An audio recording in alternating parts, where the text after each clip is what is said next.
Class screen दिख रही है आप लोगों को? Yes ma'am.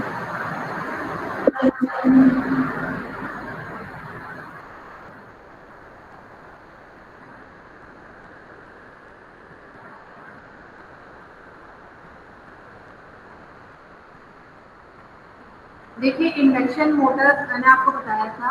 ये देखिए मैंने आपको नोट्स भी भेजे थे, ये नोट्स भेजे थे कि नहीं क्लास? नोट्स भेजे थे ना मैंने आपको क्लासरूम में ये सारे। Yes ma'am. ठीक है, तो मैंने ये बोला था एक बार आप रीड करके देखना। ठीक है, तो हमने जैसे कि पहले भी आपको बताया था कि इंडक्शन मोटर एक तरह की एसिंक्रोनस एसी मोटर है। ठीक है, ये हम बताया था ना हमने आपको, ये चीज हम बता चुके हैं कि एक तरह की एसिंक्रोनस एसी मोटर है। आपको ये पता होना चाहिए कि सिंक्रोनस और एसिंक्रोनस में क्या फर्क होता है। क्या फर्क है ये हमने बताया था आपको, क्या फर्क है बताइए। सिंक्रोनस मोटर और एसिंक्रोनस मोटर है। Anyone? Rabia? Ma'am synchronous constant speed से होता है और सिंक्रोनस कोई कांस्टेंट स्पीड नहीं होती है। बेटा आपकी आवाज ऑडिबल नहीं है प्रॉपरली, प्लीज फिर से रिपीट करेंगे तानिया?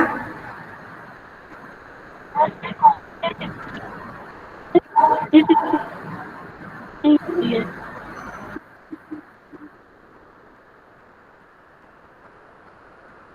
चलिए ठीक है।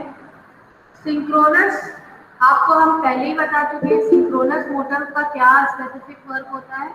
सिंक्रोनस मोटर एक सिंक्रोनाइज्ड स्पीड में या सिंक्रोनाइज्ड वे में क्या करती है, रोटेट करती है। बट एसिंक्रोनस मोटर में हमें सिंक्रोनाइजेशन की जरूरत नहीं पड़ती। आपको जब हमने सिंक्रोनस मोटर आपको बढ़ाया था तो हमने एक चीज ये भी बताई थी कि सिंक्रोनस मोटर जो होती है वो जो उसमें लॉकिंग होती है। लॉकिंग बताया था ना किस तरीके से लॉकिंग होती है। जो साउथ नॉर्थ पे पोल्स होते हैं वो एक साथ आ जाते हैं। ठीक है, और फिर वो क्या करते हैं, एक ही स्पीड में क्या करते हैं, एक लॉकिंग करके एक ही स्पीड में क्या करते हैं, रोटेट करने लगते हैं। ठीक है, but in case of asynchronous AC Motors तो हम किसकी बात करेंगे, तो हम ये बात कर सकते हैं कि एसिंक्रोनस जो एसी मोटर्स होते हैं उसमें कोई हमें सिंक्रोनाइजेशन की जरूरत नहीं पड़ती। मतलब कि जो रोटर की स्पीड होगी वो उसकी खुद की स्पीड होगी और जो स्टार्टर्स को स्पीड प्रोवाइड कर रहा होगा उसकी खुद की स्पीड होगी। ठीक है, क्लियर यहाँ तक बेटा? यहाँ तक क्लियर है ना? यहाँ तक क्लियर है ना? अब बेटा इसमें ये बताया है, ये जो इंडक्शन मोटर होती है ये एक रोटेटिंग डिवाइस है जो कि इलेक्ट्रोमैग्नेटिक इंडक्शन के प्रिंसिपल पे काम करती है। क्या करती है, इलेक्ट्रोमैग्नेटिक प्रिंसिपल पे काम करती है। ये एक रोटेटिंग मशीन है। जो भी मशीन अगर रोटेट कर रही है या घूम रही है उसको हम क्या कहेंगे, रोटेटिंग मशीन कहेंगे। ठीक है, तो ये हमने आपको उस दिन भी बताया था। उसके बाद में ये देखिए यहाँ पे थोड़ा सा इंट्रोडक्टरी पार्ट है। इंट्रोडक्टरी मतलब ये कब इन्वेंट हुआ था, इसको किसने इन्वेंट किया था। फ्रांस में ये 1882 में इन्वेंट किया गया था। उसके बाद में टेस्ला में इसको फिर से यूनाइटेड स्टेट में इसको फिर से डिस्कवर किया। इस तरीके से ये जो प्रोसेसिंग है ये आगे बढ़ी होगी। ठीक है, तो इस तरीके से ये क्या हुआ, इसमें क्या कुछ ना कुछ मॉडिफिकेशन होते हैं और इन्वेंशन होती है। ठीक है, अगर हम ये कहें तो ये कहना मतलब अगर ये कहना गलत नहीं होगा कि ये बहुत पुरानी एक कह सकते टेक्नोलॉजी है। देखिए आप 1877 मतलब बहुत पहले से ही हम इसको यूज करते होंगे। ठीक है, क्लियर? अब एक चीज और हमें ये पता है कि हमारी जो इलेक्ट्रिकल मोटर होती है वो क्या करती है, इलेक्ट्रिकल पावर को कन्वर्ट करती है मैकेनिकल पावर में, है ना? पता है ना क्लास? पता है ना मोटर का क्या वर्क होता है, यस ये मैम। इलेक्ट्रिकल पावर को मैकेनिकल पावर में कन्वर्ट करती है। तो तो यहाँ पे यही लिखा हुआ है, an electrical motor is converted electrical power to the mechanical power in its rotor, मतलब रोटेटिंग पार्ट। ठीक है, क्लियर। अब इसमें हम क्या करते हैं, इसमें यहाँ पे देखा है, जैसे हम लोग डीसी मोटर में क्या करते थे, डीसी मोटर में हमारा क्या होता था, स्टार्टर जो होता था वो क्या होता था, पोल होता था, है ना। और जो रोटर रोटेटिंग पार्ट होता था आर्मेचर होता था। तो आर्मेचर क्या करता था, आर्मेचर को हम क्या करते थे, कनेक्ट करते थे सप्लाई से, और वहां से क्या करते थे, मैकेनिकल पावर में उसको कन्वर्ट करते थे। बट जो हमारा इंडक्शन मोटर है, समटाइम्स ये इस मतलब उसी तरीके से ही वर्क करता है, बट इसको हम समटाइम्स क्या कहते हैं, रोटेटिंग ट्रांसफार्मर भी कहते हैं। अब हम ये रोटेटिंग ट्रांसफार्मर क्या होता है, ट्रांसफार्मर हमने पढ़ा था कि ट्रांसफार्मर में दो साइड्स होती हैं, एक प्राइमरी साइड होता है और एक सेकेंडरी साइड होता है। अगर रोटेटिंग ट्रांसफार्मर की बात करें तो रोटेटिंग मीन्स कोई चीज रोटेट कर रही होगी। तो अगर हम इंडक्शन मोटर को अगर हम कह रहे हैं रोटेटिंग ट्रांसफार्मर, तो हम क्या कर रहे हैं इसमें, हम स्टार्टर में जो उसका स्टेशनरी जो पार्ट है उसको हम कैसा इमेजिन कर ले रहे हैं, एक primary side of transformer imagine कर ले रहे हैं। और जो ये रोटर है इसको हम क्या कहते हैं, इसको हम कह दे रहे हैं ये एक सेकेंडरी साइड ऑफ किसका है, ट्रांसफार्मर। ठीक है, ठीक है। तो अब ये रोटेटिंग कैसे, क्योंकि रोटर क्या है, रोटेट करता है। और ये एक अगर हम देखें जो हमारा इलेक्ट्रोमैग्नेटिक इंडक्शन जो प्रिंसिपल होता है उससे हमारा ट्रांसफार्मर भी काम कर रहा है और इंडक्शन मोटर भी काम कर रही है, इसलिए हम इसको रोटेटिंग ट्रांसफार्मर भी समटाइम्स कहते हैं। ठीक है, ठीक है। इसके बाद में जो आप ये इसकी थ्योरी है, मतलब इंट्रोडक्शन पार्ट है। ठीक है, इसके बाद में ये जो हमारा इंडक्शन मोटर है ये वाइडली यूज होता है बहुत जगह पे, जहाँ पे अगर हमें इंडस्ट्री की बात करें तो इंडस्ट्रीज में ये जो हमारा इंडक्शन मोटर है ये बहुत यूज होता है। ठीक है, और वो भी पॉलीफेज बोले तो 3 फेज हो गया, ठीक है, या 6 फेज हो गया, या 3 फेज। जो पॉलीफेज होते हैं, पॉलीफेज इंडक्शन मोटर्स को ही हम ज्यादा फ्रिक्वेंटली यूज करते हैं। ठीक है, क्लियर बेटा, यहाँ तक क्लियर है, यहाँ तक क्लियर है ना क्लास? Yes ma'am.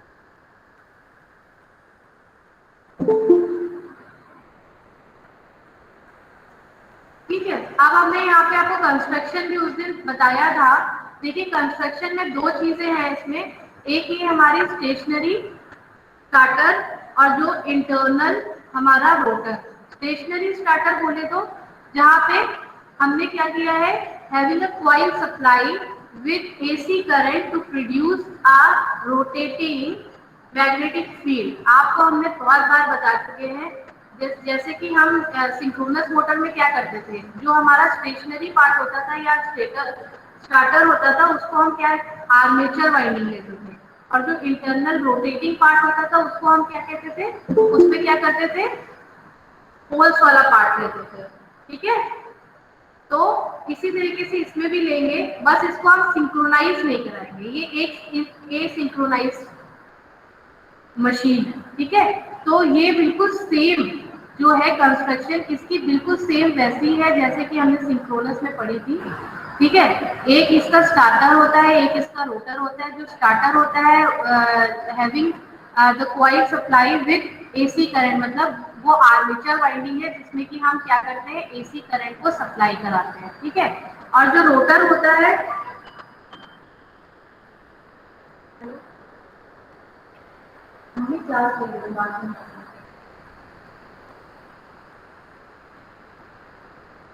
और जो रोटर होता है वो अटैच होता है हमारा क्या, आउटपुट ऑफ शाफ्ट, जहाँ पे हमारा क्या होता है, जो पोल्स अरेंजमेंट होते हैं। ठीक है, तो ये देखिए यहाँ पे ना इन्होंने अलग करके दोनों चीजों को दिखाया है। एक ये देख रहे हैं, ये जो बॉक्स टाइप का है जिसके अंदर बहुत सारी वाइंडिंग है या कॉइल्स है, इसको हम क्या कहते हैं, ये हमारा क्या है, स्टार्टर है। ठीक है, और जो ये अंदर वाला रोटेटिंग पार्ट है, ये देखिए ये रोटेटिंग पार्ट है, ठीक है। क्लास ले रही हूँ ना,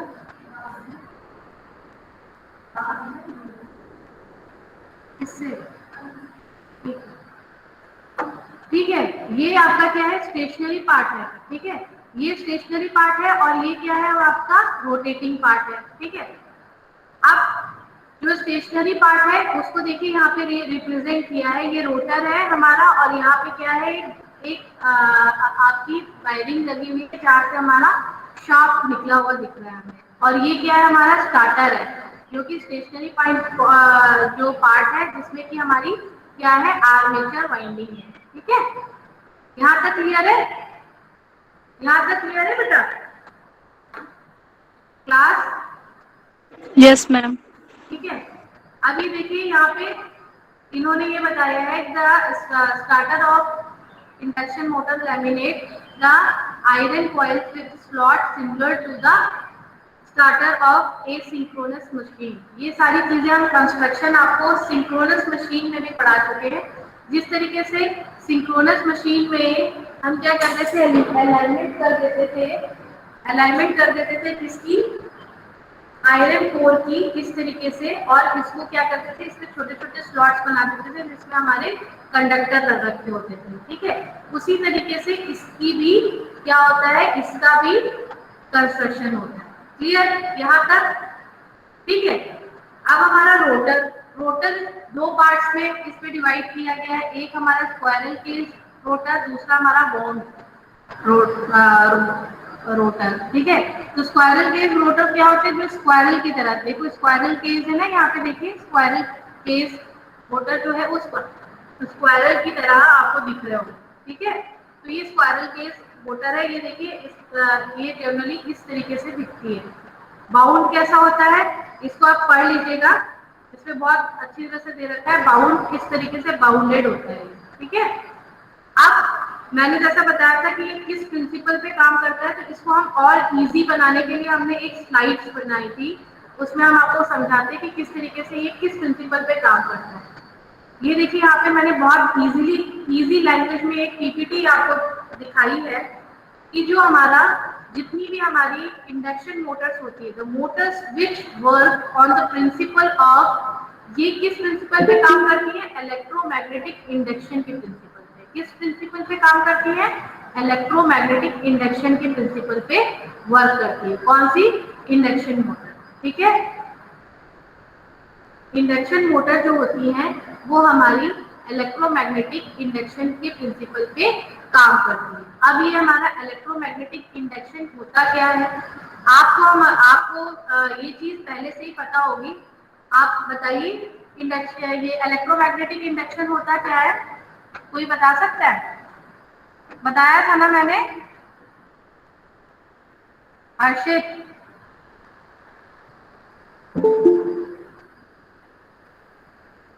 किसी को पता है तो प्लीज बताइए। तानिया, एनीवन?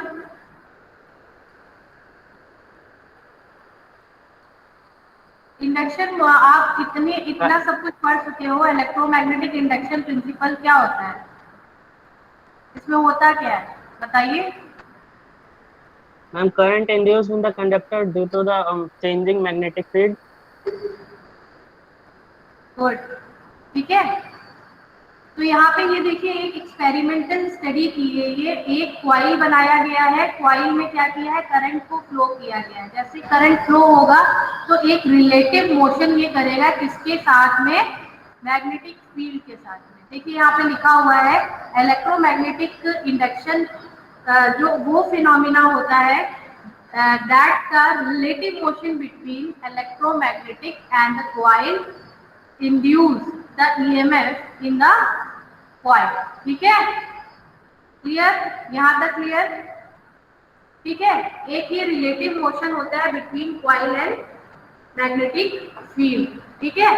ये एक EMF को जनरेट करता है, फ्लक्स को जनरेट करता है। क्लियर यहाँ तक क्लास? ठीक है। अब हम यहाँ पे देख लेते हैं किस तरीके से इसका वर्किंग प्रिंसिपल होता है। बेटा ये देखिए, ये जो आउटर पार्ट आप देख रहे हैं ये हमारा क्या है, स्टार्टर है, ठीक है। और ये जो इनर पार्ट देख रहे हैं ये आपका क्या है, रोटर। यहाँ से हमने क्या किया है, 3 फेज एसी सप्लाई से इसको कनेक्ट किया है। जैसे ही हम 3 फेज इसको सप्लाई देंगे तो क्या होगा, क्योंकि यहाँ पे कॉइल्स हैं, है ना। और तो ये क्या होंगे, जैसे मैंने आपको बताया था आर्मेचर वाइंडिंग में क्या होता था, आर्मेचर वाइंडिंग में जैसे ही हम करंट पास करते थे तो एक इंड्यूस ईएमएफ जनरेट हो जाता था। जब इंड्यूस ईएमएफ जनरेट हो जाएगा तो उसके रिजल्टेंट क्या होगा, एक हमारा क्या इलेक्ट्रोमैग्नेटिक टॉर्क लगेगा। जैसे ही इलेक्ट्रोमैग्नेटिक टॉर्क लगेगा तो यहाँ पे क्या होगा, एक रोटेटिंग फील्ड क्रिएट हो जाएगी। क्या करेगा, यहाँ पे ये जो हमारा अंदर रोटर है इसको भी ये क्या करेगा, क्योंकि यहाँ पे फ्लक्स, मेन फ्लक्स जनरेट हो गया। अब वो जो फ्लक्स है वो इंड्यूस करेगा किसको, रोटर को। जैसे ही रोटर को इंड्यूस करेगा तो रोटर क्या करेगी, टॉर्क, मतलब थोड़ा सा टॉर्क प्रोड्यूस करेगी। जैसे ही प्रोड्यूस करेगी टॉर्क तो क्या होगा, ये एक रोटेटिंग मैग्नेटिक फील्ड को जनरेट कर देगा। यहाँ तक क्लियर हुआ, यहाँ तक क्लियर हुआ। अब जैसे कि मैंने आपको बताया था कि जो हमारी सिंक्रोनस मोटर होती थी वो डबल एक्साइटेड मोटर होती थी, मतलब हम वहाँ पे क्या करते थे, डबल एक्साइटेशन देते थे। क्यों देते थे, क्योंकि हमें एक सिंक्रोनाइजेशन मेंटेन करना होता है। बट यहाँ पे ऐसा कुछ नहीं है। यहाँ पे हम क्या कर रहे हैं, सिंपली स्टार्टर को क्या कर रहे हैं, एक फ्लक्स प्रोवाइड कर रहे हैं, मतलब एक इंड्यूस फ्लक्स को जनरेट करने के लिए सप्लाई दे रहे हैं। और उस इंड्यूस ईएमएफ की वजह से क्या हो रहा है, हमारा जो रोटर है वो भी इंड्यूस हो जा रहा है। और रोटर इंड्यूस होगा क्योंकि वो रोटेटिंग है, तो एक ये टॉर्क प्रोड्यूस करेगा। टॉर्क प्रोड्यूस होगा तो ये क्या है, एक रोटेटिंग फील्ड को जनरेट कर देगा। यहाँ तक किसी को प्रॉब्लम, यहाँ तक किसी को प्रॉब्लम, तानिया बेटा यहाँ तक सही है, क्लियर है आप लोगों को, ठीक है। Yes ma'am. Yes, ma'am. Yes ma'am. अब बेटा यहाँ पे क्या है, यहाँ पे हम लोग क्योंकि 3 फेज सप्लाई दे रहे हैं तो यहाँ पे देखिए, यहाँ पे 120 डिग्री 120 डिग्री 120 डिग्री का एक क्या किया है, एक फेज शिफ्ट। ये सारी चीजें हम आपको सिंक्रोनस में बहुत अच्छी तरह से बताते थे, है ना, कि किस तरीके से ये आया है, किस तरीके से ये रोटेट करता है, ये सारी चीजें हम बहुत अच्छी तरह से आपको बताते हैं। तो इसमें क्या होता है, जैसे अगर इसमें 120 डिग्री मतलब ये जब रोटेट करेगा तो ये फील्ड को जनरेट करेगा, ठीक है। फील्ड को जनरेट करेगा तो इस तरीके से ये क्या करेगा, एक पॉजिटिव और नेगेटिव साइकिल को भी इंड्यूस करेगा। मींस अगर हम कहें कि जो इलेक्ट्रोमैग्नेटिक फील्ड है वो एक मूविंग पोलैरिटी को बना रही है, इसी को हम क्या कह रहे हैं, एक रोटेटिंग मैग्नेटिक फील्ड। तो ये कहना गलत नहीं होगा, ठीक है। तो यहाँ पे जैसे हमने लिखा है रोटेटिंग मैग्नेटिक फील्ड होता क्या है, rotating the magnetic field having a moving polarity, जिसमें मूविंग पोलैरिटी मतलब साउथ नॉर्थ नॉर्थ साउथ क्या हो रहा है, चेंज हो रहे हैं। तो एक साइकिल को रिप्रेजेंट कर रहे हैं, एक साइकिल बना रहे हैं, तो उसी को हम क्या कहते हैं, रोटेटिंग मैग्नेटिक फील्ड। क्लियर, ठीक है, यहाँ तक ठीक है, यहाँ तक ठीक Yes, है। अब ये देखिए यहाँ पे इसी फिनोमिना को यहाँ पे अप्लाई करते हुए बताया है। पहले क्या होगा, एक ये स्टार्टर है हमारा, ये स्टार्टर है। जैसे ही हमने इसको 3 फेज सिंगल एक्साइटेड सप्लाई दी तो ये क्या करेगा, क्योंकि हमें पता है जो हमारा स्टार्टर है वो आर्मेचर वाइंडिंग है। आर्मेचर वाइंडिंग में क्या होती है, जो कॉइल्स होती है वो क्या करती है, फ्लक्स जनरेट करती है। जैसे वो फ्लक्स जनरेट करेंगी तो वो क्या करेंगी, फ्लक्स को क्या करेंगी, रोटर के पास में भी लेके आएगी। मतलब वो जो फ्लक्स होगा वो क्या होगा, इंड्यूस होकर, जैसे कि हमारा क्या होता था ट्रांसफार्मर में हम क्या करते थे, प्राइमरी जो हमारी कॉइल्स होती थी उसको इंड्यूस कराते थे, उसको सप्लाई देते थे। और क्या होता था, म्यूचुअली क्या होती थी, जो हमारी सेकेंडरी वाइंडिंग होती थी वो म्यूचुअली अपने आप से क्या हो जाती थी, इंड्यूस हो जाती थी। सिमिलरली इसमें भी हम कर रहे हैं, इसमें हम क्या कर रहे हैं, स्टार्टर को 3 फेज सप्लाई दे रहे हैं। जैसे हम स्टार्ट को 3 फेज सप्लाई देंगे तो इसमें क्या होगा, एक ईएमएफ जनरेट हो जाएगा। जैसे ये ईएमएफ और फ्लक्स जनरेट होगा तो ये क्या करेगा, इंड्यूस करेगा किसको, रोटर वाले पार्ट को। अब रोटर वाले पार्ट पे जब इंड्यूस होगा तो रोटर क्या करेगी, एक टॉर्क प्रोड्यूस करेगी। जब टॉर्क प्रोड्यूस करेगी तो एक रोटेटिंग फील्ड वहां पे डेवलप हो जाएगी। This is the principle and the working principle of induction motor we can say. ठीक है, यहाँ तक क्लियर? यहाँ तक क्लियर है बेटा? Yes ma'am. ठीक है, अब ये टॉर्क कैसे डेवलप होता है, जैसे कि इन्होंने क्या किया है, सिर्फ एक कंडक्टर ले लिया। कंडक्टर्स बहुत सारे होते हैं ना, आपको न्यूमेरिकल्स भी लगवाए थे और बताया भी था, है ना, कि स्लॉट में कंडक्टर रखे होते हैं। वो क्या करते हैं, बहुत सारा एक फ्लक्स जनरेट करते हैं। उसकी वजह से क्या होता है, स्टार्टर भी क्या करता है, जो मोटर होती है वो भी क्या होती है, रोटेट होने लगती है।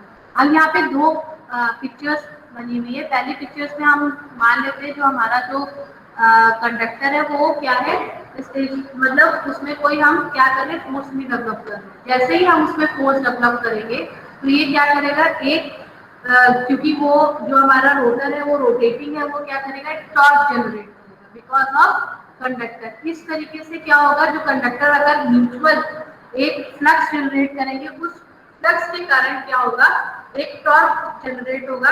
टॉर्क जनरेट होगा तो क्या होगा, जो रोटर होगी वो हमारी क्या होगी, रोटेट करने लगेगी। ठीक है, तो यहाँ पे लिखा हुआ है consider the rotor as one.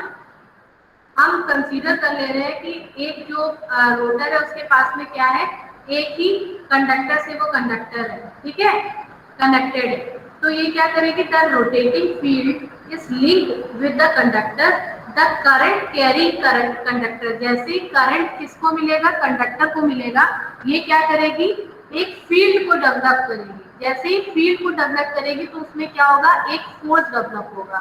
Force develop होगा तो वो क्या करेगा, रोटर को रोटेट कर देगा। क्लियर यहाँ तक क्लियर? Yes ma'am. ठीक है, अब बेटा ये क्या है, आपको पता है जितनी भी हमारी मोटर्स होती है वो फ्लेमिंग्स के लेफ्ट हैंड रूल को फॉलो करती है।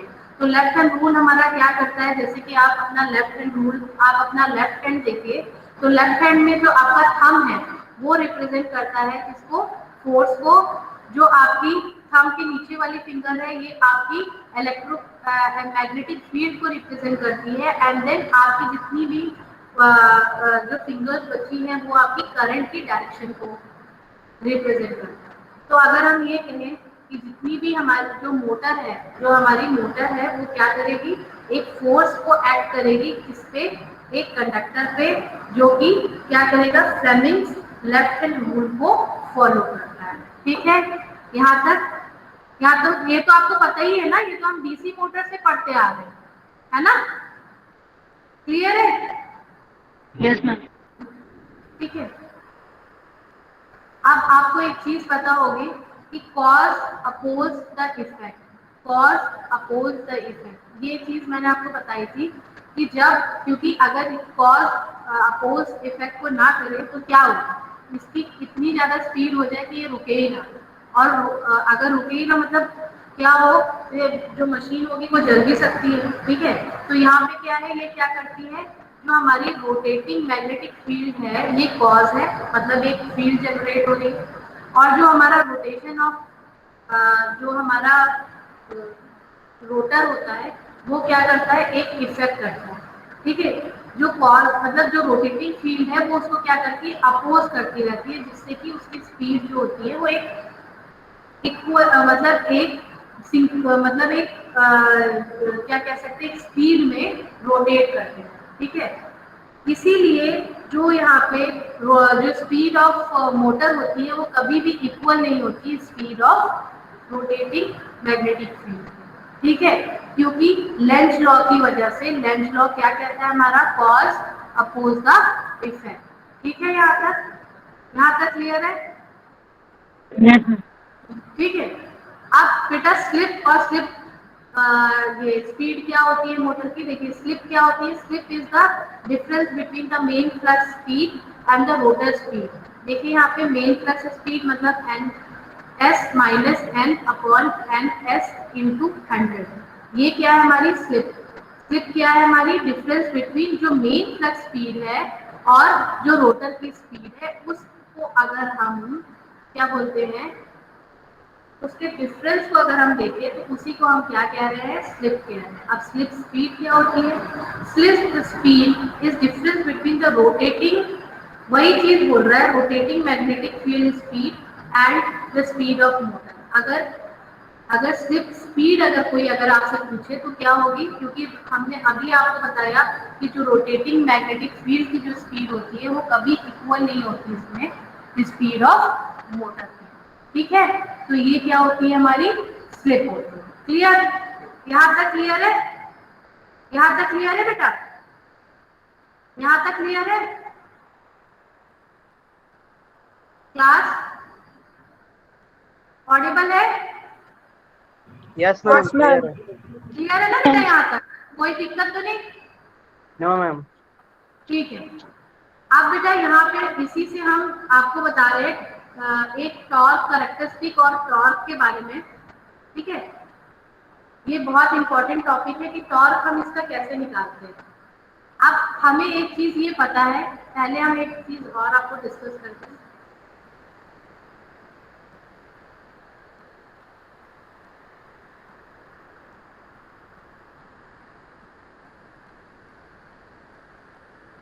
इसमें यहाँ पे एक इक्विवेलेंट सर्किट आपको बताया गया है। यहाँ इक्विवेलेंट सर्किट आपको हमने नोट्स दिए, आप पढ़ेंगे ना तो आपको समझ आ जाएगा। तो इसमें देखिए यहाँ पे जैसे कि हम बनाते थे किसके लिए, सिंक्रोनस मोटर के लिए बनाते थे या डीसी मोटर में, बिल्कुल सेम वैसे ही है। इसमें थोड़ा सा चेंजेस है, जैसे कि हमने यहाँ पे इंड्यूस जो वोल्टेज है उसको हमने E1 से रिप्रेजेंट किया। अब कुछ voltage drop across the stationary resistance जिसको कि हमने I1 R1 से रिप्रेजेंट किया है। Voltage drop across the voltage leakage reactance जिसको कि हमने I1 J X1 से, ये तो पता ही है आपको। ठीक है, ये जो होगा हमारा वोल्टेज ड्रॉप हो गया। अब हमने देखिए यहाँ पे सारी चीजों को यहाँ पे लिख भी दिए, जैसे कि I1 क्या है, हमारा स्टार्टर करंट है। जो R1 है ये हमारा स्टार्टर वाइंडिंग रेजिस्टेंस है। X1 जो है हमारा स्टार्टर वाइंडिंग रिलेक्टेंस है। जो R है ये हमारा स्टार्टर वाइंडिंग रेजिस्टेंस है। जो XR है ये हमारा क्या है, स्टार्टर वाइंडिंग रिलेक्टेंस है। ये सारी चीजें हमने यहाँ पे लिखी हुई हैं। ठीक है, और जो हमारा यहाँ पे जैसे कि हम लोग मैग्नेटाइज कंपोनेंट और जैसे डीमैग्नेटाइज कंपोनेंट, ये सारी चीजें हम आपको बता चुके हैं। तो जो I0 होता था वो हमारा क्या होता था, IC प्लस IM के इक्वल होता था। IM इसमें क्या है, मैग्नेटाइजिंग कंपोनेंट, और IC क्या है, कोर लॉस कंपोनेंट। क्लियर? यहाँ तक क्लियर है? यहाँ तक क्लियर है? यहाँ तक क्लियर है? हम इसका इक्विवेलेंट सर्किट देख रहे हैं बस। ठीक है, अब अगर हम सिर्फ मोटर का इक्विवेलेंट सर्किट ले लेते हैं तो यहाँ पे लिखा हुआ है IR = E अपॉन I। यहाँ पे है तो यहाँ पे क्या होगा, V अपॉन ओम्स लॉ के थ्रू यहाँ पे क्या होगा, V अपॉन R होता है ना ओम्स लॉ में, तो I = क्या हो जाएगा, E upon R plus JX। ठीक है, यहाँ पे ये देखिए यहाँ पे रिप्रेजेंट किया है, ये यहाँ से जो करंट है इस तरीके से फ्लो कर रही है, और ये किस तरीके से यहाँ पे क्या कैसे लिखेंगे हम इसको, ER upon RR plus JXR। और एक चीज ये तो रोटेटिंग वाली चीज बता रहा है। अगर हम इसको स्टेडी स्टेट में देखें या स्लिप के साथ में देखें तो यहाँ पे क्या हो जाएगा, SER0 upon RR plus SJXR0। ठीक है, इसको इस तरीके से रिप्रेजेंट, मेरा ये बताने का ये मोटिव है क्योंकि अभी मैं आपको टॉर्क निकालूंगी ना जब, तो टॉर्क में ये इक्वेशन जो है ये यहाँ पे काम आ रही है। बस इसीलिए मैं इस सर्किट डायग्राम को आपको डिस्कस कर रही हूँ। अब देखिए जैसे आपने पढ़ा था ना, जैसे कि हम किसमें बनाते थे ऐसा डायग्राम, किसका था, ट्रांसफार्मर में देखा था ना आपने, हम एक शॉर्ट और ओपन सर्किट टेस्ट करते थे। तो इस तरीके से यहाँ पे रिप्रेजेंट किया है एक स्टार्टर को पार्ट को और एक रोटर पार्ट को। ठीक है, क्लियर है? यहाँ तक क्लियर है बेटा? Yes ma'am.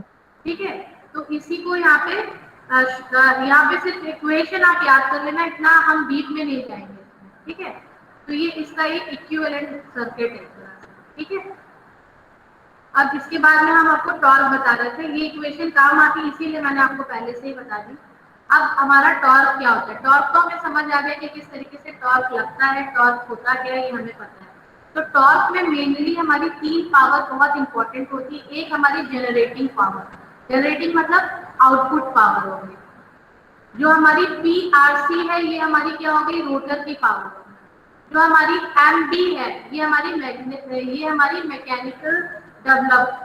आपको जब हमने टॉर्क निकलवाया था सिंक्रोनस मोटर में तो हमने ये मैकेनिकल डेवलप पावर को भी बताया था, याद होगा तो, है ना, बताया था ना, ये निकाला था।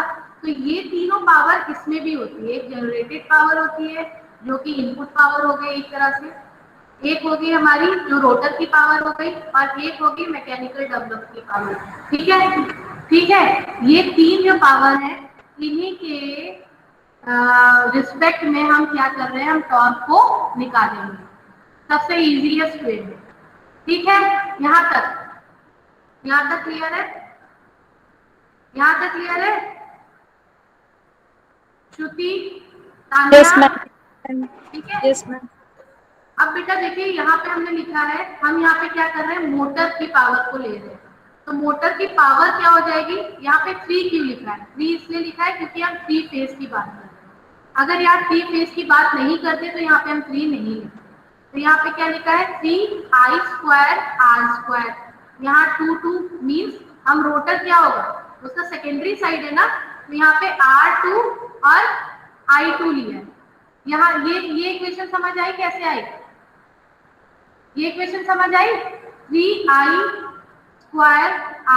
आपको पता है पावर इज इक्वल टू क्या होती है, I²R होती है। अब हम क्या कर रहे हैं, रोटर की पावर को ले रहे हैं। तो यहाँ पे हमने क्या लिया है, 3I²R²। यहाँ तक क्लियर है, यहाँ तक क्लियर है बेटा, यहाँ तक क्लियर है, क्लियर है? Yes, ma'am. Yes. ठीक है। अब बेटा यहाँ पे I2 की जो वैल्यू है, जैसे मैंने I2 वहां पे अभी आपको दिखाया था इक्विवेलेंट सर्किट में, तो अगर रोटर के साइड में अगर हम बात करें तो ये क्या हो जाती है, E2/Z2। अब E2/Z2 हमारा क्या था, वहां पे हमने निकाला था S with respect of steady state. ठीक है, स्टेडी स्टेट कंडीशन में यहाँ पे क्या हो जाएगा, S E20 √R² plus SZ2 का होल स्क्वायर। क्लियर? अब इस इक्वेशन को हमने क्या किया, यहाँ पे पुट कर दिया है। जब हम इसको यहाँ पे पुट करेंगे तो यहाँ पे क्या हो जाएगा, यहाँ पे 3 और ये जो R था यहाँ पे क्या हो जाएगा, यही R ऊपर आ गया। ठीक है, अब हम ये कह सकते हैं, हमें पता है जो स्लिप होती है वो क्या होती है, जनरेटेड में कुछ नहीं होती है क्योंकि वहाँ पे क्या है, रिलेटिव एक रिलेशन नहीं मिलता है रोटेटिंग का। जब हमारा रोटेटिंग पार्ट होता है तो S होती है, और जो मैकेनिकल डेवलप होता है तो 1 माइनस S हो जाती है। तो अगर हम यहाँ पे लिखते हैं PG/PRC, तो ये क्या हो जाएगा, 1/R हो जाएगा। देखिए 1/S हो गया, 1/S हो गया। और अगर हम इसको क्या कर रहे हैं, रीअरेंज करके लिख दे रहे हैं, तो यहाँ पे क्या होगा, जो S वाला टर्म है क्योंकि ये अपॉन में है, ये यहाँ पे आ जाएगा। यहाँ पे क्या हो जाएगा, SPG/PRC। ठीक है, अब यहाँ पे क्या किया है, अब यहाँ पे क्या किया है, S। अब हम ये इसको क्या लिख सकते हैं, हम यहाँ पे ये लिख सकते हैं ना, PRC/SPG, ये लिख सकते हैं, बिल्कुल लिख सकते हैं। अब PG क्या होता है, PG हमारा होता है टाउ S, ये WS टाउ T। ठीक है, अब W हमें पता है क्या होता है, ये हमारा होता है 2πN, है ना, तो 2πN/S टाउ T। तो हमने यहाँ पे क्या लिखा है, यहाँ पे हमने क्या किया है, सिर्फ क्या किया है, पावर जो है जो हमने पहले ऊपर निकाली थी उसको यहाँ पे पुट कर दिया है। जैसे ही हम यहाँ पे पुट करेंगे तो ये हमारा S से कैंसिल हो जाएगा, तो यहाँ स्क्वायर था तो ये स्क्वायर काट गया। अब हमारा क्या है, यहाँ पे हमने क्या किया है, PG की भी वैल्यू को पुट कर दिया है। जैसे ही हम PG की वैल्यू को पुट करेंगे तो हमें क्या चाहिए, टॉर्क चाहिए ना, डेवलप टॉर्क। तो डेवलप टॉर्क को हम एक साइड ले आएंगे और ये जरा जो होगा पार्ट, इसको हम यहाँ पे लेके आते हैं। अब हम मान लेते हैं ये जो हमारा 3/2K 2 पाई एन एस है, इसको हमने क्या मान लिया है, इसको मान लिया हमने के, ठीक है, कांस्टेंट मान लिया। तो हमारे पास में जो टॉर्क डेवलप्ड आएगा वो हमारा क्या आ जाएगा, K R two S E two naught square upon R two square plus S X two zero का होल स्क्वायर। क्लियर, यहाँ तक क्लियर, यहाँ तक क्लियर है, यहाँ तक क्लियर है, any Yes, doubt? ma'am. Yes, ma'am. ठीक है, अब बेटा सिर्फ लास्ट टॉपिक आपका रह गया है टॉर्क स्लिप कैरेक्टरिस्टिक। अब टॉर्क स्लिप कैरेक्टरिस्टिक्स को हमने यहाँ पे क्या किया है, तीन पार्ट्स में डिवाइड किया है। एक लो स्लिप रीजन, एक हाई स्लिप रीजन, एक मीडियम स्लिप रीजन। लो स्लिप रीजन मीन्स हम बोल सकते हैं यहाँ पे जो हमारी स्लिप होगी वो क्या होगी, is equal to 0। High slip region में हमारा क्या होगा, s इज इक्वल टू 1 होगा। मीडियम में मतलब ये ना 1 होगी ना 0 होगी, मतलब बीच में होगी, ठीक है। तो हमने क्या किया, जो हमारा जो ग्राफ था उसको तीन पार्ट में हमने सिंपली उसको तोड़ दिया। अब हम लो स्लिप रीजन को देखें तो हमें पता है टॉर्क हमारा ये होता है, अगर हम एस की वैल्यू अगर हम 0 रखें तो टॉर्क इज इक्वल टू, जब हम इसको सिंप्लीफाई करेंगे तो torque is equal to K1S आएगा। K1S मीन्स जितना ही टॉर्क इंक्रीज होगा उतना ही हमारा स्लिप इंक्रीज होगा। तो अगर हम ये कहें कि ये लीनियरिटी को शो कर रहा है तो वो कहना गलत नहीं होगा। देखिए ये किस तरीके से, ये टॉर्क और स्लिप की हम कैरेक्टरिस्टिक देखें तो ये किस तरीके से एक स्ट्रेट लाइन को फॉर्म करेगा, ठीक है, क्योंकि क्या है, ये डायरेक्टली प्रोपोर्शनल है टॉर्क के, है ना, ठीक है। तो टॉर्क जितना इंक्रीज करेगा उतना ही हमारा स्लिप इंक्रीज करेगा। ये देखिए ये स्ट्रेट लाइन हो गई। अब मीडियम स्लिप रीजन में देखें तो अगर मीडियम स्लिप रीजन की बात करें तो ना ही वो लो में आ रही है ना ही वो हाई में आ रही है, तो हम एस को 0 भी नहीं रख सकते 1 भी नहीं रख सकते, तो हम इसको ये दोनों चीज नहीं रख सकते, तो ये क्रॉस हो गया। हम एस को क्या रखेंगे, एस एम ही रखेंगे। जब हम इसको सिंप्लीफाई करेंगे एस के टर्म्स में, एस एम के टर्म्स में देखेंगे तो हम पाएंगे कि जो हमारा टॉर्क है वो क्या है, इनवर्सली प्रोपोर्शनल है किसके, स्लिप के। अच्छा, जब भी कोई चीज इनवर्सली प्रोपोर्शनल होती है तो वो क्या करती है, हाइपरबोलिक पोजीशन को या हाइपरबोलिक एक लुक को फॉर्म करती है। तो यहाँ पे ये क्या कर रहे हैं, एक हाइपरबोलिक लुक को दिखा, देखो हाइपरबोलिक है कि नहीं है, जो एस एम है यहाँ पे देखिए ये हाइपरबोलिक है ना, क्योंकि वो ये देखिए यहाँ से यहाँ तक तो ये स्ट्रेट लाइन था, जब हमारा क्या था, लो स्लिप रीजन था। अब ये क्या हो गया, हाँ, जैसे ही मीडियम आया तो यहाँ पे क्या हो गया, एक पैराबोलिक स्ट्रक्चर को ये फॉर्म कर रहा है। क्लियर, क्लियर, क्लियर बेटा। अब यहाँ पे क्या है, हाई स्लिप में क्या होगा, s इज इक्वल टू 1।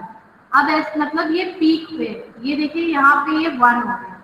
अब इसके बाद में इसकी स्पीड में कोई भी परिवर्तन नहीं आएगा, मतलब यहाँ पे एक सैचुरेशन आ जाएगा। अब ये क्या होगा, यहाँ से फुल आउट होगा, मतलब ब्रेकिंग पॉइंट आ जाएगा, ये यहाँ से इसकी स्पीड डिक्रीज ही होगी, इंक्रीज नहीं होगी। तो इसको हम क्या कहते हैं, हाई स्लिप रीजन, ठीक है, clear.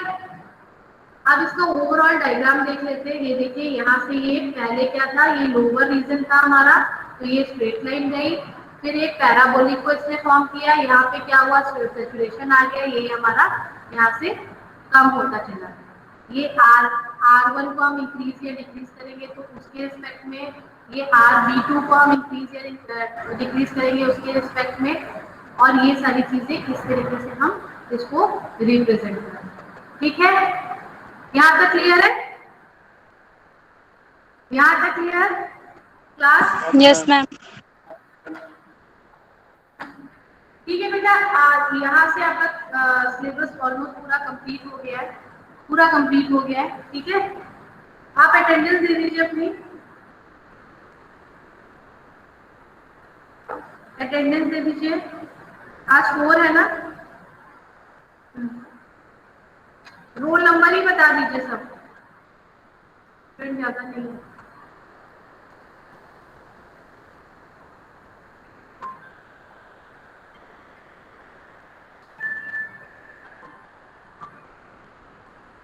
68, Present, ma'am. 60, 69, Yes, ma'am. फिर 84,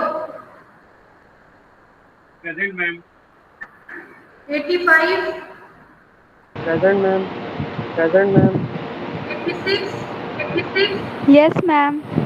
87, Present, ma'am. फिर 89, Present, ma'am. 91, Yes, ma'am. 91 के बाद में किसकी है? ये प्रतीक कौन है? Yes, ma'am. बेटा आपका क्या रोल नंबर है? Ma'am, 96. ठीक है। फिर 90, 98, 99, Ma'am, 98. I'm 99%. 101, मैं जो 101 पहले present, ma'am. उन्हीं के अटेंडेंस कॉल कर रही हूँ। 103, Present, ma'am. 112, Present, ma'am. 16, Present, ma'am. 16. Present, ma'am. 18. 18, 120, Present, ma'am. 127, Tania, Present, ma'am. 131, Present, ma'am. अब कोई लेफ्ट है? प्रीति, मैम 69 हो गया। Present, ma'am. Ma'am, 308. हाँ बेटा लगा 69 दी, मैम।